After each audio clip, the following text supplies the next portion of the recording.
inklüziv təhsilin yaranması üçün, yaratmaq üçün bir məktəbdə və yaxud da bir universitetdə ali təhsil ocağını yaratmaq üçün ilk növbədə uşaqların müxtəlifliyinin fərqinə varmaq, bunu anlamaq, fərqinə varmaq və bunu qəbul eləməkdir mənə görə.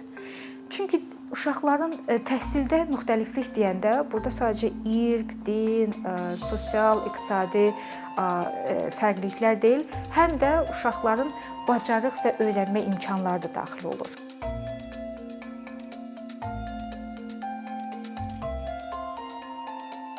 İnklüziv təhsil, mən deyərdim ki, mənim araşdırmalarıma görə inklüziv təhsilin başlanğıc nöqtəsi 1990-cı illərə təsadüf edir. Niyə?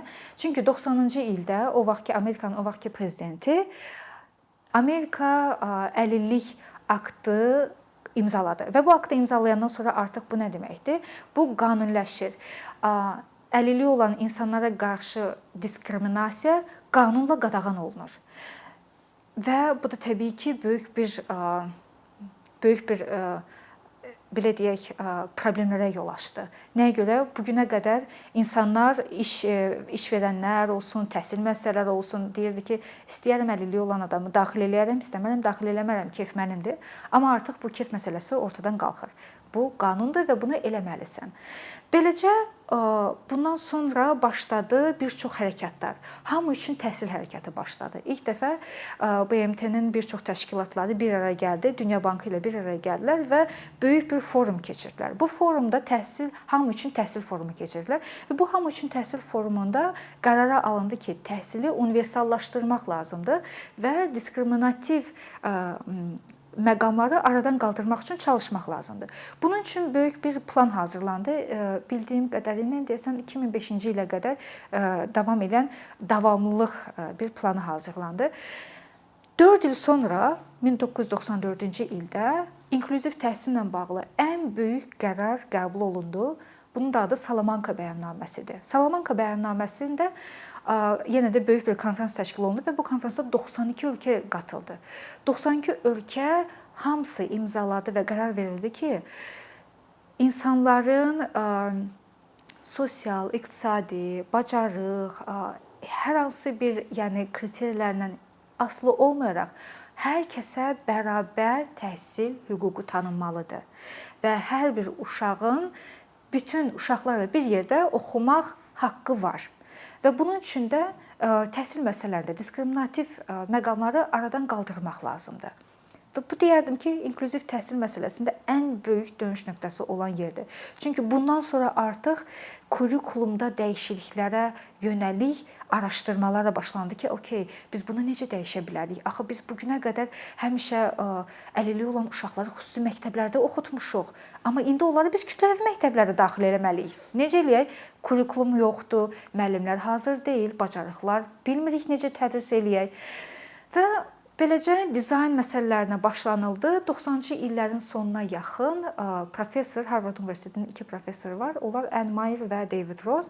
Onlar universal öyrənmə dizaynı deyə bir pedaqoji dizayn hazırladılar ki, kurikulumu necə dəyişək ki, əlilliyi olmayan uşaqlarda gəlib hər kəslə, yəni əlilliyi olan olmayan fərq eləmir. Bütün uşaqlar bacarıqlarından asılı olmayaraq hamı bir yerdə oxumağa başlasınlar. Və inklüziv təhsilin öz prinsipləri yarandı və bu prinsiplər nədən ibarət idi? Təhsilə maneəsiz, bərabər təmsil olunma, maneəsiz, bərabər giriş əldə etmək və təhsildə bərabər və maneəsiz təmsil olunma imkanları və hüquqları tanımaq. Bunu deyərkən də bu inklüzivlik, bu sadanılan ortamları necə yaratmaq lazımdır? Mən deyərdim ki, bunun başlanğıc nöqtəsi birinci müxtəlifliyi dərk eləməkdir. İnklüziv təhsilin yaranması üçün, yaratmaq üçün bir məktəbdə və yaxud da bir universitetdə ali təhsil ocağını yaratmaq üçün ilk növbədə uşaqların müxtəlifliyinin fərqinə varmaq, bunu anlamaq, fərqinə varmaq və bunu qəbul eləməkdir mənə görə. Çünki uşaqların təhsildə müxtəliflik deyəndə burada sadəcə irq, din, sosial, iqtisadi fərqliliklər deyil, həm də uşaqların bacarıq və öyrənmə imkanları da daxil olur. Yəni müxtəliflikləri deyəndə bunları nəzərə almaq lazımdır. Bax indi adi özümüzdən fikirləşək. Bu videoya baxanlar arasında indi insanlar öz-özünə düşünsünlər.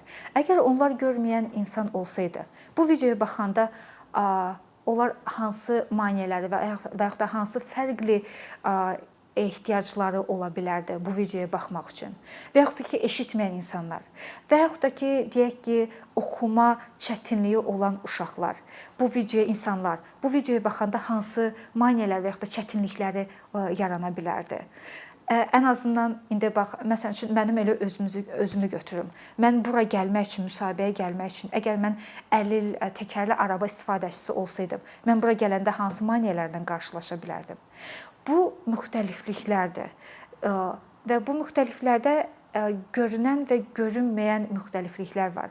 Hansı ki, məsəl üçün görünən müxtəlifliklər bura daxildir. Məsəl üçün görməyən, eşitməyən və yaxud da ki, fiziki əlilliyi olan insanlar, amma görünməyən əlilliklər də var. Məsəl üçün diqqət dağınıqlığı olan insanlar. Onları məsəl üçün bir şeyə köklənməkdə, bir şeyə fokuslaşmaqda onlarda çətinliklər var. Bu uşaqların təhsilə cəlbində maneələr yaradır. Və yaxud da ki, digər psixoloji çətinlikləri olan və yaxud da ki, intellektual əlillikləri olan. Yəni bunlar görünməyən, fiziki olaraq ilk baxışdan görə bilmədiyiniz əlilliklərdir. Bu insanların müxtəlifliklərini fikirləşib və bunların fərqində olmaq çox böyük, inanın ki, dəyişiklik yaradır. Bunları, müxtəliflikləri dərk edəndən sonra artıq hazırki mövcud kurikulumda əslində nə qədər maneələrin olduğunu görəcəksiniz. Görəcəksiniz ki, kütləvi, məsəl üçün görməyən uşaqlar üçün məktəblərdə bu günə qədər kütləvi məktəblərdə istifadə olunan dərsliklər istifadə olunur. Məsəl üçün bu fərqliyin uşaqların öyrənmə bacarıqlarının fərqini varanda artıq görəcəksiniz ki, əslində kütləvi məktəbdə istifadə olunan dərsliklər görməyən uşaqların məktəblərində istifadə olunanda hansı çətinlikləri yarada bilər. Və buna görə də beləcə o Harvard Universitetində bayaq dediyim professorlar universal öyrənmə dizaynı yaratdılar. Və universal öyrənmə dizaynı nə deyir? Deyir ki, biz uşaqlara öyrənmədə variantlar təklif etməliyik. İndi deyəcəksiniz ki, variantları necə təklif eləyək və yaxud da ki, niyə variant təklif eləyək ki biz? Sadəcə bir dənə sual verim. İndi bu yəni bir ritorik sual olacaq, əslində cavabı gözləmirəm sizdən. Yenə də insanlar özləri düşünsün. Məsəl üçün, sizə verilir, deyirlər ki, 2 dənə restoran var. Restoranın biri, məsələn, sadəcə bir dənə yemək təklif eləyir. Deyək ki, hamımızın sevdiyi aş. İndi hamımızın deyəndə ki, daha çox aş və yaxud da dolma. Sadəcə 2 yemək təklif edir. Aş və ya dolma. Bitdi. Başqa bir şey təklif eləmir.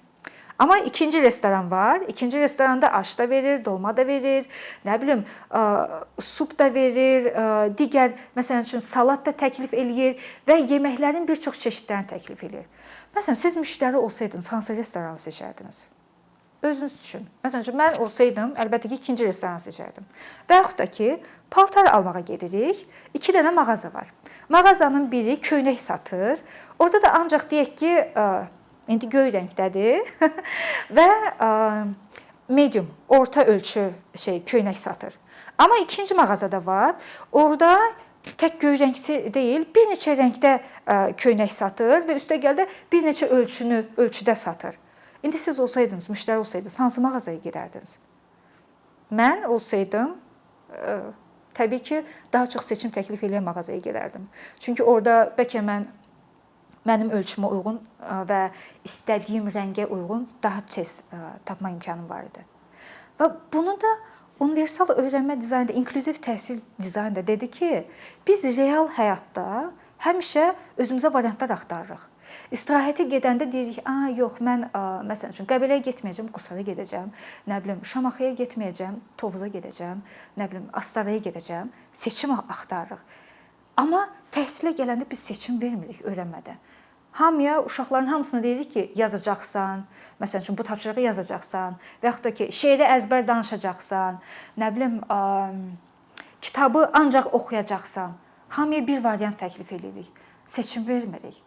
Və inklüziv dizayn da dedi ki, yəni biz real həyatı, təhsildə real həyatı uşaqlara öyrətmirik. Təhsildə uşaqlara sadəcə bir seçim veririk, deyirik vəssalam, bunu ilə də bitdin. Amma real həyat seçimlərdən ibarətdir. Ona görə də biz təhsildə də eyni sistemi yaratmalıyıq. uşaqlara seçim verməliyik ki, onlar öz seçimində ya məsəl üçün uşaq var ki, bəlkə oxumaq istəmir, bəlkə bunu sadəcə dinləyərək bu dərsi öyrənmək istəyir. Bu seçimi verin.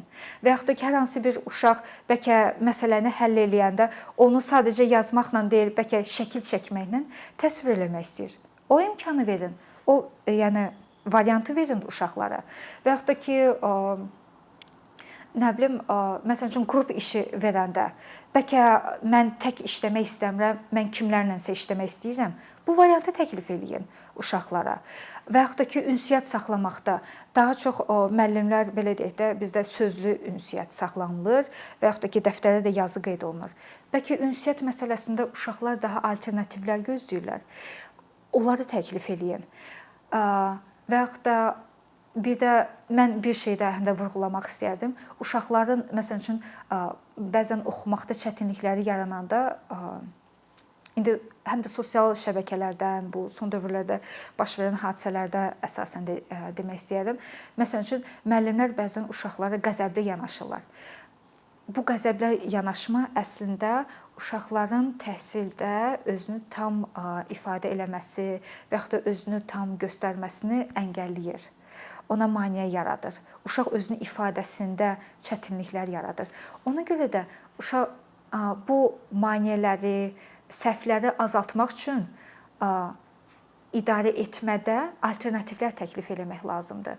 Daha çox pozitiv səslərdən və pozitiv belə deyək də ortamdan, pozitiv tondan istifadə eləmək daha çox məsləhət görülür. Çünki real həyatda gedəndə biz orada ancaq əsəbimi danışırıq insanlarla. Yox, biz sevgi və belə pozitiv sözlərdən də istifadə edirik və təhsildə də eyni şey olmalıdır.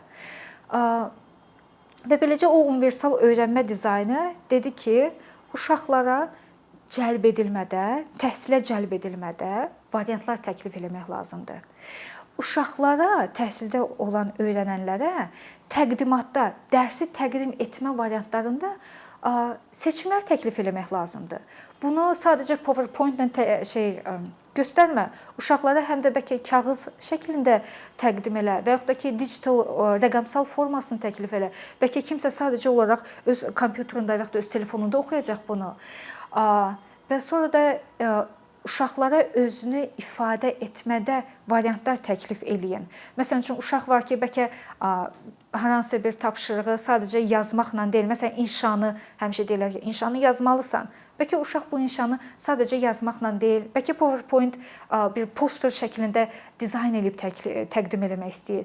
Bəlkə bu uşaq ona hansısa bir animasiya hazırlayıb təqdim eləmək istəyir o inşanı. Bəlkə bu uşaq o inşanı sadəcə şəkil çəkərək təqdim eləmək istəyir. Yəni bu alternativləri təqdim eləyin. Sadəcə uşağa yazı variantını təklif eləməklə əslində biz onu imkanlarını məhdudlaşdırırıq. Bu uşağın bəlkə animasiya bacarıqları çox yaxşıdır. Niyə onu inkişaf elətdirməyək? Və inklüziv təhsil beləcə deyir ki, uşağın güclü tərəfini tap, bacarıqlarını öyrənmədə və ona fokuslaşın. Çünki zəif tərəf bilirsiniz, hamının zəif tərəfi var. Kimin zəif tərəfi yoxdur ki?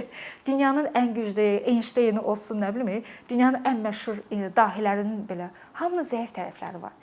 Əsas məsələ odur ki, bu inklüziv dizaynda, təhsil dizaynında uşaqların, insanların güclü tərəfini tapıb onlara fokuslaşmaq və onların üzərində o uşağın da özünü kəşf eləməsinə kömək eləməkdir. Bunun da yolu nədən keçir? Alternativlərdən, alternativ təklif eləməkdən. Yenə də qayıdıram o bizim köynək məsələmiz, restoran seçim məsələmiz və yaxud da ki, səyahət eləmə məsələmiz. Biz orada, məsəl üçün, köynək seçəndə niyə biz seçimlər axtarırıq? Çünki fikirləşirik ki, bu rəng mənə daha uyğundur, məni daha yaxşı təqdim eləyir. Və yaxud da yemək məsələsində niyə, məsəl üçün, sadəcə aş və dolmanı seçmirsiniz, yanında salat da istəyirsiniz? Çünki bədəniniz onu istəyir və yaxud da ki, onun dadmaq istəyirsiniz ona görə. Və yaxud da istirahətə gedəndə niyə sadəcə, məsəl üçün, istirahət zonası olaraq Qəbələ və yaxud da ki, Zaqatala seçmirsiniz, digər şəhərlərə də getməksiniz. Çünki fikirləşirsiniz ki, mən bəlkə orada yeni gedib nəsə bir şey kəşf eləyərəm, yeni bir ortam görürəm. Eyni şey inanın ki, oxumaqdadır, öyrənməkdədir. Uşaqlar da özlərini kəşf eləmək istəyir. Və ona görə də inklüziv təhsil deyir ki, alternativlər təklif edirik, uşaqların özünü kəşf etməsinə kömək eləyin. Çünki inanın ki, məktəbin qapısından içəri girən hər uşaq oxumağa meyllidir. İstər indi bizim kateqoriyamız deyir ya, zəif, güclü oxuyan. Hətta o zəif dediyiniz uşaq belə öyrənməyə həvəsli və meyllidir. Sadəcə ona o öyrənməsindən maksimum eləmək üçün ona kömək eləmək lazımdır. Və bunun kömək eləməyi alternativlərdən keçir. Bəlkə də o uşaq, bilmirəm, bəlkə də o uşaq rəsmdə daha güclüdür. İnşa yazmaqda bəlkə də onun güclü tərəfi deyil.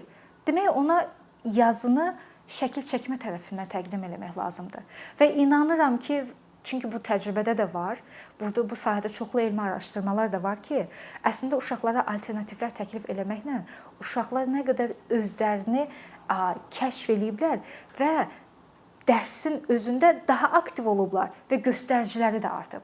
Bunu mən özümdən demirəm. Bu sahədə çoxlu araşdırmalar var ki, alternativləri təklif eləmək uşaqların təhsildə nə qədər inkişaf elətdirib. Və beləcə də inklüziv təhsil deyir ki, uşaqlara hər hansı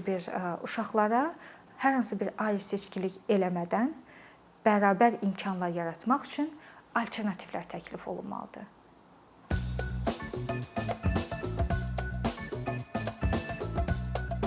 Bir neçə ildir ki, əkinçi olaraq Azərbaycanlı izləyicilərin hər zaman faydalana biləcəyi keyfiyyətli və ən əsas ödənişsiz kontent hazırlamağa çalışırıq. İndiyədək təqdim etdiyimiz onlarla animasiya və yüzlərlə çəkilişlər tələbələrin, mütəxəssislərin, müəllimlərin və ümumiyyətlə yeni mövzulardan xəbərdar olmaq istəyən çox sayda insanın marağına səbəb olub.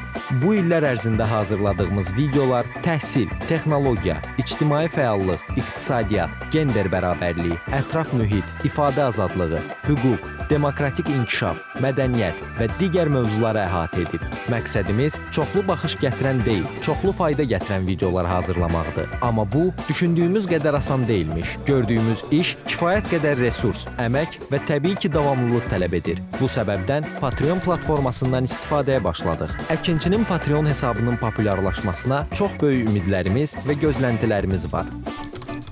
Bəziləriniz Patreon haqda ilk dəfə eşidirsiniz. Əslində, çox sadə izahı olan bir platformadır. Təsəvvür edin ki, siz rəssam və ya musiqiçisiniz. Sosial şəbəkələrdə sizi izləyən, işinizi bəyənən çox sayda insan var. Patreon platforması sizə imkan verir ki, izləyicilərinizin könüllü aylıq ödənişləri sayəsində işinizi davam etdirəsiniz. Sərgi, konsert zallarından asılı qalmayasınız. Amma bu, təkcə rəssam və musiqiçilərə aid deyil. Məsələn, əkinçiyə bənzər fəaliyyətlə məşğul olan bəzi layihələrin 10 minlərlə patronu var. Biz də düşündük ki, nə üçün əkinçinin Patreon hesabı olmasın? Sizin dəstəyiniz sayəsində biz daha çox və daha keyfiyyətli kontent yaratmağa davam edə biləcəyik. Amma bu dəstək yalnız maddi dəstək deyil. Dəstəkçilərimizin sayının artması gördüyümüz işlərin faydalı olduğuna dair əminlik verir. Patreon platformasından istifadə çox sadədir. Hesabınızı açırsınız, sizə uyğun dəstək növünü seçirsiniz və Patreon özü hər ayın ilk günü kartınızdan seçdiyiniz dəstək növünə uyğun ödəniş tutur. Bu qədər. Sonda onu demək istəyirik ki, dəstəkçilərin sırasına qoşulmaq istəyən, amma məhdud imkana görə bunu edə bilməyənlər narahat olmasın. Daha öncə dediyimiz kimi, bizim əsas məqsədimiz daha çox insanın hər zaman faydalana biləcəyi keyfiyyətli və ödənişsiz kontentin yaradılmasıdır. Bunun üçün mütləq patronumuz olmalısınız deyə məcburiyyət yoxdur. Amma imkanınız patron olmağa çatırsa və bizim işimizi bəyənirsinizsə, patronlarımızın sırasına qoşulmağınız bizim üçün çox önəmlidir.